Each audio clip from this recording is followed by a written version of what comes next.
Hey friends, it's me, Lauren Hope, aka Lolo of Good Girl Chronicles, blogger, certified peer recovery specialist, dog mom, lover of Dwayne Johnson, and all around fabulous. This is part two of my previous video, and I try not to make my videos more than 30 minutes because who has 30 minutes? Who has more than 30 minutes to watch a vlog? Unless you're doing makeup or you're a celebrity, that's too much time.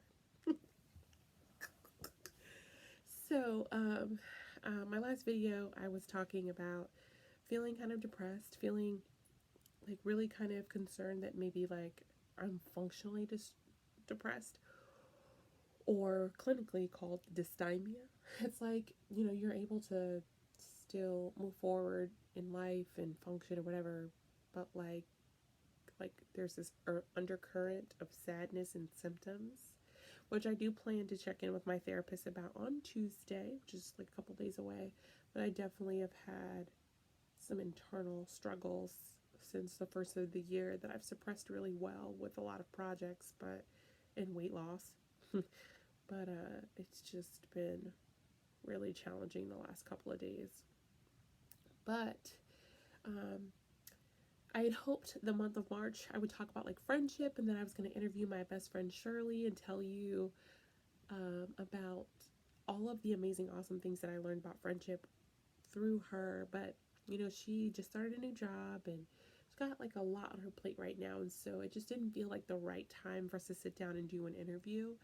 Um, but I do want to chat about it. Um, so uh, I think a lot about the people that I would not have met if I hadn't gone through homelessness, because um, lately I've been wrestling with like regret and sadness and anger about my past and how it has affected my present. And part of how I've been trying to reframe that is really thinking about the blessings in the darkness, or how it says in the word, treasures in the darkness. Because God has blessed me even in, I was, the last vlog I was talking about, like, I was raised Southern Baptist, so I believe, like, I was like, yeah, there's a God. Like, I believed, but I didn't like believe, live, breathe, feel until I was homeless.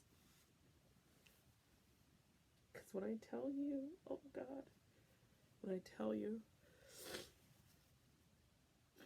how many times God like had his hand on me and not just like avoiding like from danger.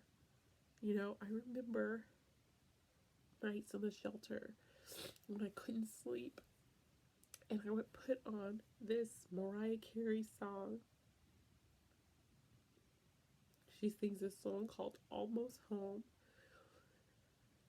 and I would listen to it and God would say, I need you to just hold on a little bit longer, Lauren, like you're almost there.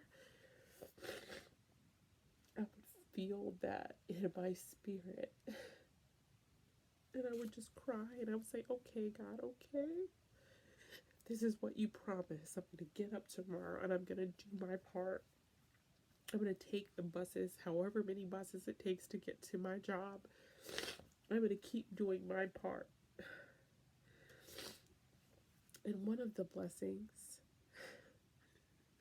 as we're in the coronavirus pandemic, don't you worry, friends. I'm going to wash my hands after this, and I do not plan to leave my room. I'm not going anywhere else today, okay? So don't you worry about me spreading this. Don't you worry. I've been washing my hands excessively. One of the blessings in the darkness was Shirley. And it's funny how we met.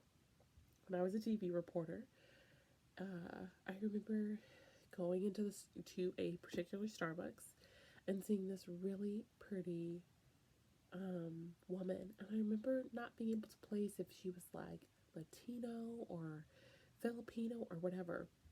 But listen, contrary to belief, not all Starbucks baristas are nice. So sometimes I'd go in and I'd be like, is Miss Sunshine there? Like, this was the nickname that I gave her. And if she wasn't there, I would be like, oh, whatever. They're gonna treat me like shit.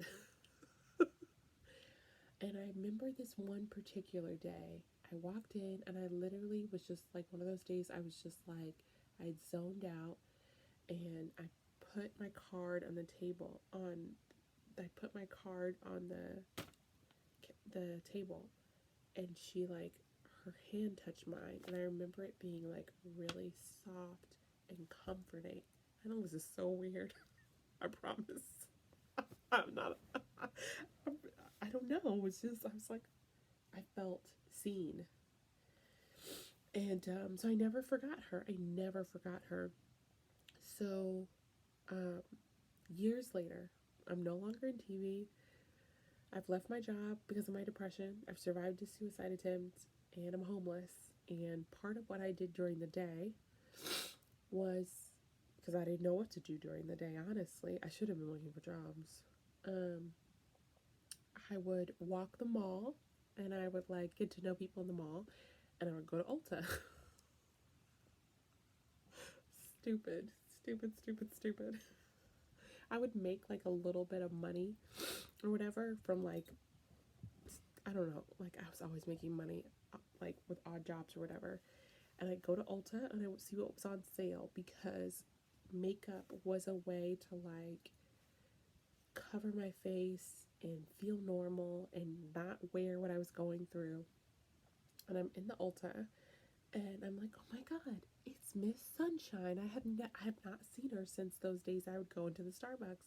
So I go up to her and I'm like, hey, you're that lady from Starbucks. She's like, she like clutches her bag because like I startled her. It was the Ulta 21 Days of Beauty, and that's why I was there, because I could afford some of the stuff. And she was like, I said, don't you remember me? I used to come to your Starbucks all the time. She's like, oh, yeah. I just got off work, and I'm here to get this Anastasia Dip Brow because it's on sale. It's never on sale. And I was like, oh, I just wanted to say that you were always so sweet to me, and I've never seen you out in public before, and I just wanted to say hi. I don't know why. I don't know. It's nothing but God. So then, we end up like spending like an hour or two in the store, laughing, getting to know each other. I remember we even took a picture that day, which I still have. And she said, are you hungry? Yeah, I was hungry. I had no money, and I didn't know how I was going to eat that day. And so I was like, yeah. She's like, let me take you to lunch. Part of me is like, should I get in the car with this woman? But I'm like, she works at Starbucks. Like, she had to pass the background check. And I'm like, wow, she's really trusting. And then I was like, I can't afford to go to lunch. She says, don't worry, it's my treat. It's almost like she knew.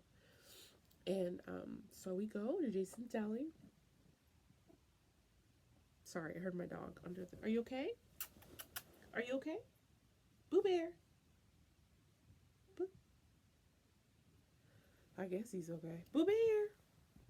Sorry, he sounded like he was like not feeling well under there. Boo Bear. Boo Bear. So we go to Jason's Deli, and we're there for hours, and she shares with me like the most unthinkable pain that she's gone through. And I am just like in awe, because I'm looking at this woman who doesn't look like what she's gone through, who's able to laugh and smile, and I'm just like, God, your grace is amazing. And she's talking to me about the power of forgiveness and God's grace, and I'm just like, oh my God, if you could help someone like her endure that, man, you are. And I was just like, oh, thanks, thank you so much for lunch. And she paid for everything, no questions asked. And so we go to get coffee, and then, I tell her I'm homeless, and I tell her everything. And she just looked so brokenhearted for me, but like not pity, but just sad. And I just felt like my pain was seen and validated. And I remember that night we went to Taco Bell. I legit spent the whole day with this woman. And I believe I was sleeping in an office space at that time. Like, I was getting, like, I had rented out my condo. I have a crazy ass story, y'all. I'd rented out my condo to a tenant, so like I'm homeless, okay, but there's somebody living in my condo. Ain't that some shit? So messy. I'll have to tell you that story a different time. Um, and so she drops me off at my office where I am sleeping under the office desk. Like I literally would wait till everybody left at 11 o'clock. I'd put blankets and pillows under there, and I'd sleep under the office desk. And that was in, I think maybe the fall of 2016, and I've been friends with her ever since. She came to one of my very first, maybe it was August 2016. She came to one of the largest public speaking events that I did starting out in my speaking career. Um, she was friends with me when I was in the shelter. I mean,